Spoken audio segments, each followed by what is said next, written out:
सामान्य काळातील 6वा रविवार वर्ष पहिले. ख्रिस्ताठाई माझ्या प्रिय बंधूंनो आणि भगिनींनो, लग्न साक्रामेंताच्या सोहळ्याचे सेलिब्रेशन आपण कशा प्रकारे करायचे, सादरीकरणाचं आयोजन नियोजन प्लॅनिंग करताना वधूवरांनी कुटुंबियांनी घरधन्यांनी कोणत्या गोष्टीला नेमकं प्राधान्य आणि महत्त्व द्यायचं, कोणत्याही मानसिक भावनिक सामाजिक आणि पारंपरिक दबावाला बळी न पडता कोणत्याही प्रकारच्या कमकुवत आणि स्वार्थी विचारसरणीला भीक न घालता वधूवर आणि कुटुंब प्रमुख सोहळ्याच्या बाबतीमध्ये स्वतःचे निर्णय स्वतः घेऊ शकतात. मला काय पाहिजे हे स्वतः ठरवू शकतात, तसा चॉईस ते करू शकतात आणि त्या निर्णयाशी खंबीरपणे उभे राहू शकतात. एवढं स्वातंत्र्य त्या वधूवरांना आणि घरधन्यांना असतं. सोहळ्यासाठी किती माणसं बोलवायची? 300, 500, 800, 1000 की 1500? कुटुंबाला चॉईस असतो. कार्यक्रम किती दिवसांचा करायचा? 4-5 दिवसांचा की एका दिवसामध्ये लग्न आटपायचं? चॉईस आपल्या हाती असतो. इन्व्हिटेशन कार्ड्स किती छापायची? ती साधी बनवायची की स्टायलिश आणि एक्सपेन्सिव्ह करायची? The person has a choice. Band किती दिवसांचा करायचा? एका दिवसामध्ये आटवायचा की 3 दिवसांचा गाजाबाजा करायचा? There is a choice. वधूवरांनी सेलिब्रेशन एकाच मंडपामध्ये दोघांनी मिळून एकत्र करायचं की वेगवेगळं करायचं? There is a choice. मंडप किती लाखाचा करायचा? त्यावर सजावट आणि रोषणाई किती लाखाची करायची?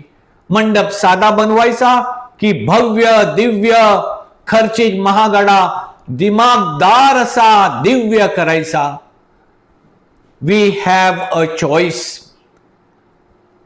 अन्न घरी शिजवायचं की जेवणाची ऑर्डर द्यायची? पर प्लेट 400 रुपये भरायचे की 1200 रुपयाची प्लेट घ्यायची? We have a choice. केवळ एकाच दिवशी वापरात येणाऱ्या 7-8 तासासाठी वापरणाऱ्या त्या वेडिंग गाऊनवर किती लाख संपवायचे? साक्रामेंताला साजेसा डिसेंट तो ड्रेस शिवायचा की अंग प्रदर्शन करायचं? भाविकांचं लक्ष विचलित होईल असा फॅशनेबल ड्रेस शिवायचा? Bride has a choice. Flower girls 1-2 घ्यायचे की 12-13 घ्यायचे? देर इज अ चॉईस. लग्न सोहळ्यासाठी मद्य वाटप करायचा की दारू विना आपला कार्यक्रम करायचा? There is a choice. उंबराचे पाणी एका विहिरीतून आणायचं की 4-5 विहिरीवरती बस घेऊन फिरायचं? The family has a choice. आपल्याला झेपेल, आपल्या ऐपतीला परवडेल एवढाच खर्च करायचा की समाजाची भीती बाळगून सामाजिक दबावापोटी कर्ज काढून सोहळा साजरा करायचा आणि कर्जबाजारी होऊन आयुष्यभर ते कर्ज फेडत राहायचं? देर इज अ चॉईस. सोन्या दागिन्यावरती, मेकअप वरती, फोटोग्राफीवरती किती खर्च करायचा? किती पैशांची उधळण करायची? पैशाचा विनियोग कसा करायचा? वापर कसा करायचा? We have a choice. गुरुवारची सभा, बॅचलर पार्टी, मेहंदी, संगीत मैफिल, thanksgiving party. Do I have to do everything? It is my wish. It is my desire. It is my choice. सोहळ्याच्या नावाखाली ख्याली खुशाली करण्यासाठी, थाट माट दाखवण्यासाठी, मान प्रतिष्ठा मिरवण्यासाठी पैशाची नुसतीच उधळण करायची की साक्रामेंताचं महत्व त्याचं गांभीर्य जाणून समजून आपला पैसा जपून वापरावा? सामाजिक सार्वजनिक हितासाठी सत्कारणी लावायचा? The choice is ours. I have to decide. प्रिय बंधूंनो आणि भगिनींनो, बेनसिराच्या पुस्तकामधून घेतलेल्या आजच्या वाचनामध्ये परमेश्वर म्हणतो, मी तुमच्या समोर विस्ताव आणि पाणी ठेवलं आहे, त्या दोहोंमधील तुम्ही काहीही निवडू शकता. You have a choice. तुमच्या इच्छेप्रमाणे, तुमच्या मर्जीप्रमाणे करू शकतात. विस्ताव आपणास भस्म करेल, पाणी आपणास जीवन देईल. दोहोंपैकी जीवनासाठी काय निवडायचं? The choice is ours. No force, no pressure, no compulsion. We are totally free to decide and to choose according to our own interest, our own wish and our own desire. परमेश्वर म्हणतो, जे काही तुम्ही निवडाल ते तुम्हाला दिलं जाईल. हे सांगताना परमेश्वर आपणास आजच्या वाचनामध्ये असंही सांगतो की तुमची इच्छा असेल तर तुम्ही आज्ञापालन कराल. तुमची इच्छा असेल तर तुम्ही आज्ञापालन कराल. The choice is in your hand. आपण एक ख्रिस्ती श्रद्धावंत म्हणून परमेश्वराशी विश्वासूपणे वागायचं की न वागायचं हा निर्णय सर्वस्वी आपला आहे. दिस इज आवर ओन डिसिजन. परंतु परमेश्वर शेवटी असंही सांगतो की माणसाची सर्व कृत्ये त्याला ठाऊक आहेत. त्या शक्तिशाली सामर्थ्यशाली परमेश्वरानं कोणालाही अधर्म आणि अनैतिक कृत्य करण्याची मुभा दिलेली नाही, आज्ञा केलेली नाही. तसेच आजच्या पहिल्या वाचनामध्ये शेवटी आपण सांगण्यात आलेलं आहे की आपणापैकी कोणालाही पाप करण्याची परवानगी नाही. आपल्यापैकी कोणालाही पाप करण्याची परवानगी नाही. पौलानं करिंथकरास पाठवलेल्या पत्रातील आजच्या दुसऱ्या वाचनामध्ये पौल आपणास या युगाचे जागतिक ज्ञान आणि ईश्वरी ज्ञान याच्याविषयी सांगत आहे. या जगाचे ज्ञान हे शाश्वत नाही, चिरकाळ टिकणारे नाही.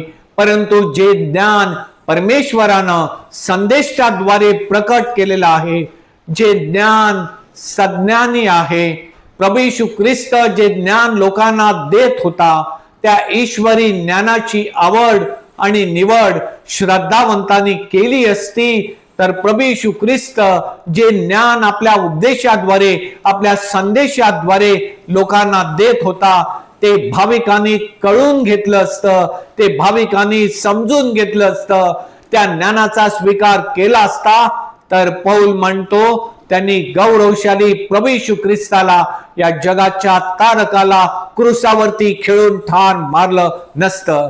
They had a choice. त्यांच्या पुढे पर्याय होता.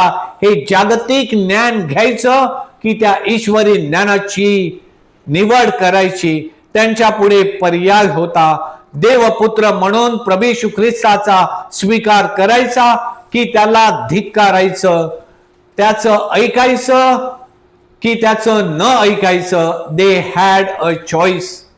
चुकीच्या गोष्टींची त्यानं निवड केली आणि त्याचे परिणाम प्रभू येशू ख्रिस्ताला भोगावे लागले.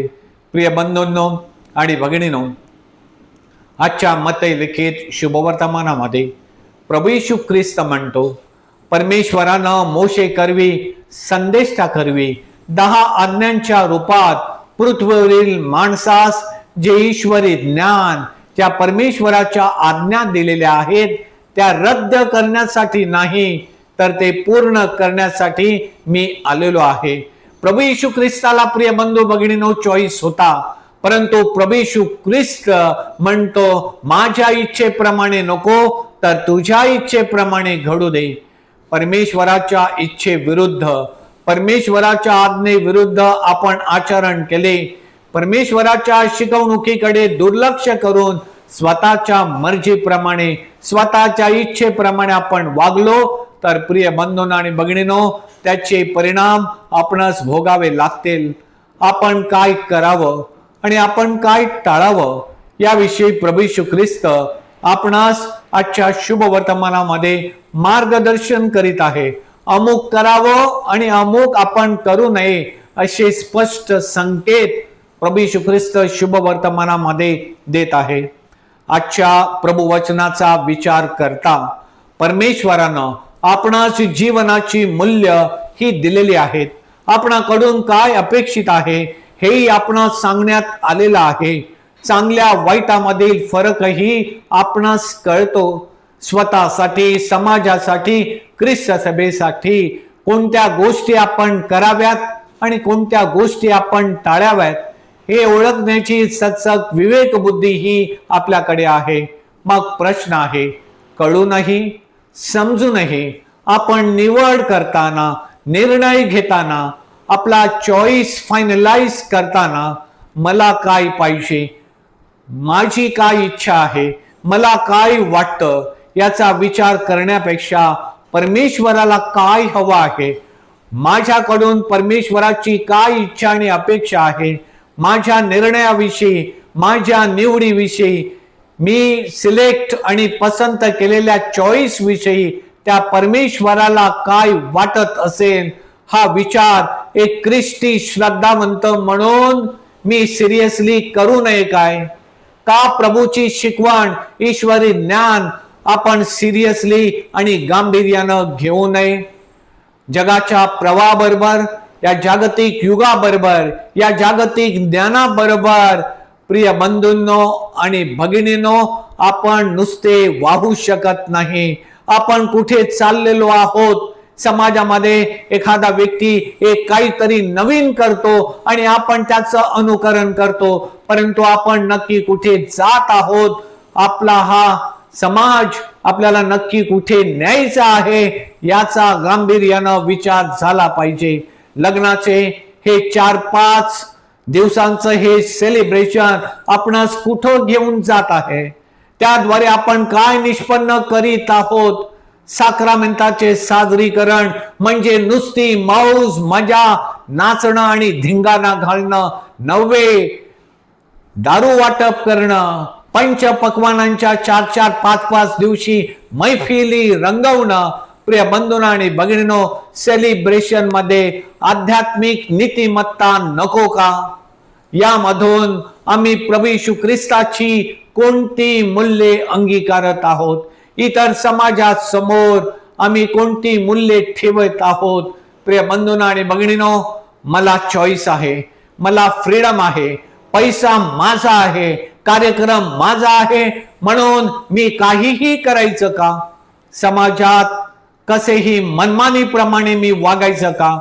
ज्याची मी निवड करतो, जे काही मी करायचा निर्णय घेतो, माझ्या त्या चॉईसमुळे, माझ्या त्या निवडीमुळे, मी घेतलेल्या त्या शोधलेल्या आणि ठरवलेल्या त्या पर्यायामुळे माझ्या स्वतःवर, माझ्या कुटुंबावर, माझ्या समाजावरती, माझ्या ख्रिस्त सभेवर, माझ्या प्रभू येशू ख्रिस्तावर आणि माझ्या श्रद्धेवरती काय परिणाम होत आहेत, समाजाला मी नक्की कुठे घेऊन जात आहे याचा सिरियसली मी विचार करायला नको का? अरे, आई वडिलांचा मी एकुलता एक आधार, उतर वयामध्ये त्यांना निराधार करणं, विभक्त करणं, महिन्याच्या त्यांच्या पाळ्या करणं, एकुलता एक मुलगा असून परदेशामध्ये जाऊन स्थायिक होणं. प्रिय बंधूंनो आणि भगिनींनो, हे कितपत योग्य आहे? सेलिब्रेशनच्या सादरीकरणामध्ये आम्ही कुठे चाललेलो आहोत? माझ्या ख्रिस्ती समाजाला, आमच्या या लहान बालकांना, कोवळ्या आणि अल्पवयीन तरुण तरुणींना आम्ही कुठे जाऊन नेत आहोत? हे चॉईस आम्ही कशासाठी करीत आहोत? त्याचं काही सिलेक्शन क्रायटेरिया नको का? त्याला काही सामाजिक, नैतिक आणि आध्यात्मिक मूल्यांचा भरभक्कम आधार आणि पाया नको का? की नुसतं कोणाला बरं वाटेल, 4 चौघे माझ्याविषयी बरं बोलतील, मला समाजामध्ये प्रसिद्धी मिळेल आणि म्हणून विचार न करता या गोष्टी करायच्या? प्रभूची मूल्य, ख्रिस्ती श्रद्धा, त्याची शिकवण पायाखाली तुडवायची, ग्राह्य धरायची, हे कितपत प्रिय बंधूंनो आणि भगिनींनो योग्य आहे? आजच्या शुभ वर्तमानाचा आशय लक्षात घेऊन बंधूंनो आणि भगिनींनो, प्रत्येकानं स्वतःचं प्रामाणिकपणे मूल्यमापन आपण करूया. मी एखाद्या गोष्टींची निवड करताना, माझा चॉईस मी ठरवताना जागतिक व हिक गोष्टीवरती मी कोणत्या गोष्टीवरती विसंबून असतो? ईश्वरी ज्ञानावर, ईश्वरी विस्डमवर मी विसंबून असतो का या जगातील ज्ञानावरती, जगातील गोष्टीवरती?